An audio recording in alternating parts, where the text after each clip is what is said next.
திப்பு சுல்தான் மன்னர் பத்தி நாம நிறைய படிச்சிருப்போம். மைசூர் புலி என்று எல்லோராலும் அழைக்கப்பட்டவர். இவர் தாங்க ராக்கெட் தொழில்நுட்பத்தின் முன்னோடின்னு சொல்லணும். இப்ப நீங்க பாத்துட்டு இருக்கிறது திப்பு மன்னரனுடைய தர்பார் மாளிகை அப்படின்னு சொல்லலாம், வின்டர் மாளிகை அப்படின்னு சொல்றாங்க. பெங்களூர்ல இருக்குங்க. 2 தளங்களை கொண்ட இந்த மாளிகையில போய் பாத்தீங்க அப்படின்னா கிரவுண்ட் ஃப்ளோர்ல ஒரு சின்ன அருங்காட்சியகம் வச்சிருக்காங்க.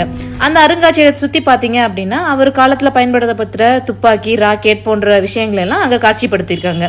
அதே மாதிரி மேல்தளத்துல வந்து பாத்தீங்க அப்படின்னா ஒரு அழகான ஒரு அமைப்பை நீங்க பார்க்க முடியும். முழுவதுமாவே தேக்கு மர வேலைப்பாடுகளோட அமைந்த இந்த மாளிகை ரொம்பவே அழகான ஒரு மாளிகையா இன்னைக்கு வரைக்கும் காட்சி தந்துட்டு இருக்கு.